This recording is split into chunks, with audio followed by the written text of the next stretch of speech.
Hello everyone, कैसे हो आप सब दोस्तों। तो अभी आरआरबी एनटीपीसी ग्रेजुएशन लेवल का जो कि रिज़ल्ट आ गया था दोस्तों। तो जितने लोगों का रिज़ल्ट आया था उन लोगों को सबसे पहले मेरी तरफ से कंग्रेचुलेशंस हैं दोस्तों। और सीबीटी 1 क्लियर करने के बाद सीबीटी 1 क्लियर करने के बाद उन सारे स्टूडेंट जो कि जिनका सिलेक्शन हुआ है सीबीटी 1 में, वे लोग जो हैं अब पूरे तरीके से सीबीटी 2 में लग गए होंगे दोस्तों। तो सीबीटी 2 को कैसे प्रिपेयर किया जा सकता है, मैंने कैसे क्रैक किया था दोस्तों। मैंने कैसे सीबीटी 2 को क्रैक कर दिया था दोस्तों। मतलब कि उस समय भी जो कि वैकेंसी आई थी 2019 वाले, सॉरी 2019 नहीं 2024 वाले, उसमें क्या हुआ था कि जैसे ही प्रीलिम्स का रिज़ल्ट आया सीबीटी 1 का, और वैसे ही कुछ दिन के बाद जैसे ही सीबीटी 1 का रिज़ल्ट आया, और मतलब कि लगभग समझिए कि 1 या 1.5 महीने के बाद सीबीटी 2 का एग्ज़ाम डेट घोषित कर दिया गया है दोस्तों। और उसी मतलब कि पर्टिकुलर जो कि एग्ज़ाम डेट घोषित किया गया था उसी में ही एग्ज़ाम हो गया। मतलब कि आगे पीछे डेट एक भी नहीं हुआ, जिस भी डेट को घोषित हुआ था उसी डेट को एग्ज़ाम होना एकदम तय हो गया।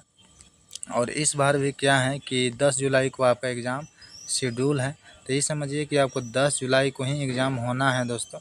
तो 10 जुलाई के लिए आपको पूरी तरीके से प्रिपेयर होना पड़ेगा।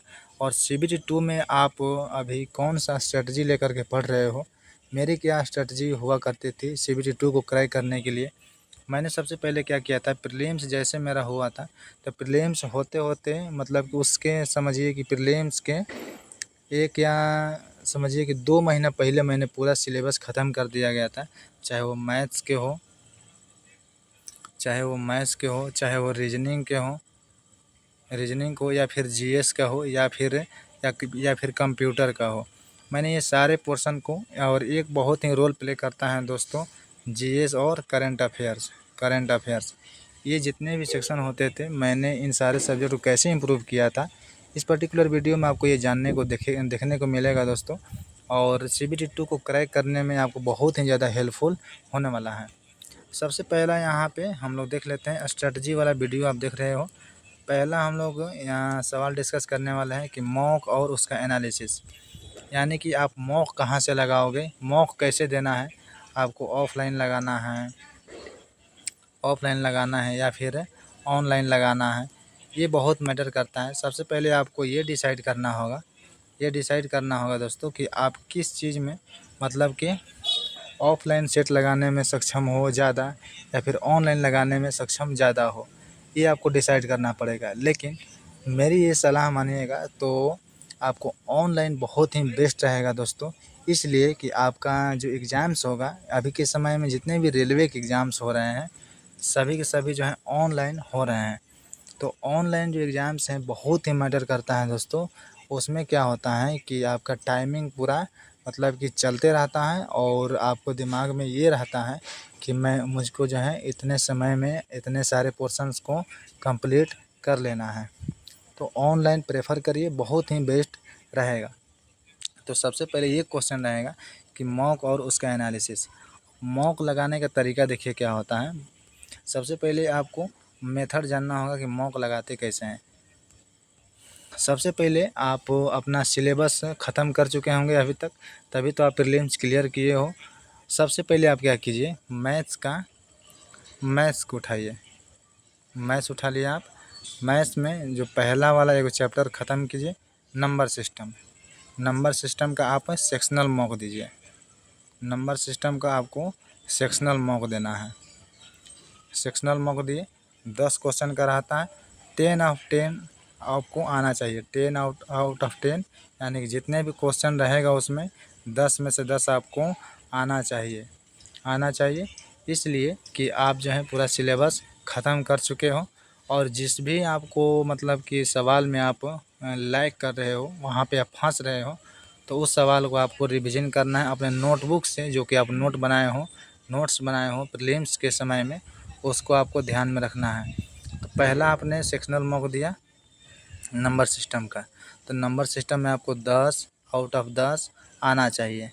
फिर उसके बाद मान लीजिए कि आपने एलसीएम एंड एचसीएफ का सेक्शनल मॉक दिया।